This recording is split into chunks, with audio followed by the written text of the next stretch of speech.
Immediately following World War II, the United States and the Soviet Union rapidly carved the globe into bipolar spheres of influence, treating newly independent nations as mere strategic pawns on a chessboard.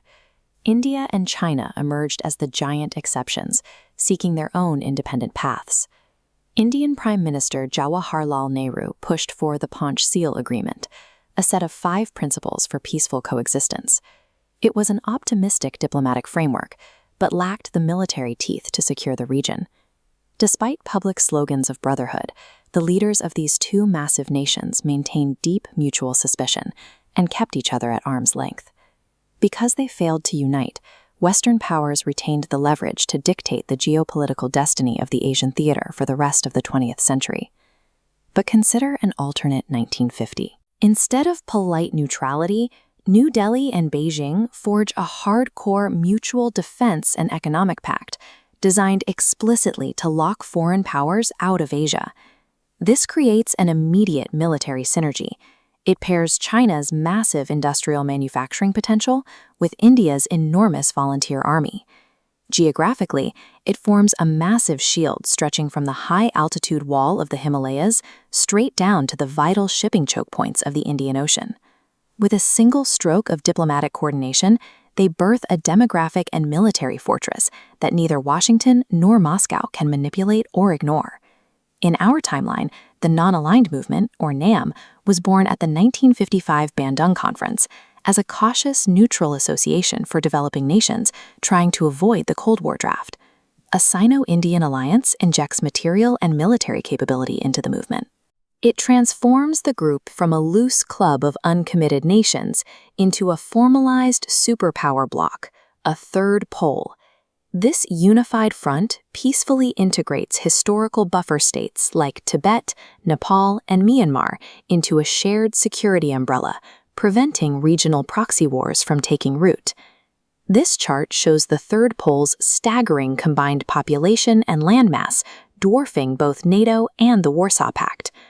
Panic grips Western and Soviet capitals as this new bloc wields a unified United Nations voting strategy and lays the groundwork for an integrated Asian common market.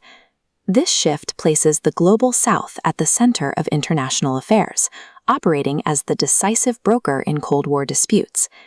In reality, Sino-Indian relations shattered over arbitrary colonial-era borders like the McMahon Line and the Oxide Chin Plateau. This dispute triggered the catastrophic 1962 war, where the Chinese military launched a devastating invasion that humiliated India and permanently poisoned relations. Returning to the alternate timeline, their economies and militaries are inextricably linked by the 1950 treaty. Leaders in New Delhi and Beijing are forced to compromise, trading useless high-altitude deserts for strategic peace. Avoiding this war eliminates India's historical need to request emergency military aid from the United States and the Soviet Union, keeping the West permanently locked out of South Asian affairs. This border resolution enables a highly specialized military posture. China projects power into the Pacific, while India secures dominant naval control over the Indian Ocean trade routes. By prioritizing regional stability over line drawing, the two states consolidate their influence, effectively excluding outside powers from the Asian sphere. Fast forward into the 1970s and 1980s of the alternate timeline. Without decades of border skirmishes or Cold War meddling draining their resources, an era of rapid, uninterrupted economic compounding begins. This dual-axis line chart tracking from 1970 to 1990 shows manufacturing output and agricultural yields skyrocketing synergistically. China's top-down infrastructure and massive manufacturing engine merges with India's agricultural vastness and demographic dividend.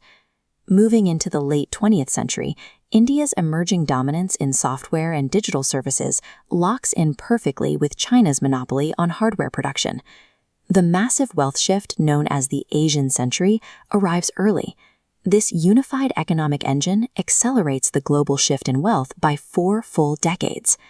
Bringing the alternate timeline into the present day reveals a world where the center of global economic and cultural gravity is anchored in the East. The US dollar is displaced as the sole global reserve currency, replaced entirely by an integrated third pole-backed financial system. Contrast this alternate reality with the actual modern world, which remains fractured by Himalayan border clashes, proxy maneuvering, and mutual suspicion. The failure to coordinate in the 1950s deferred the rise of the East by generations, trading potential global leadership for a century of regional friction.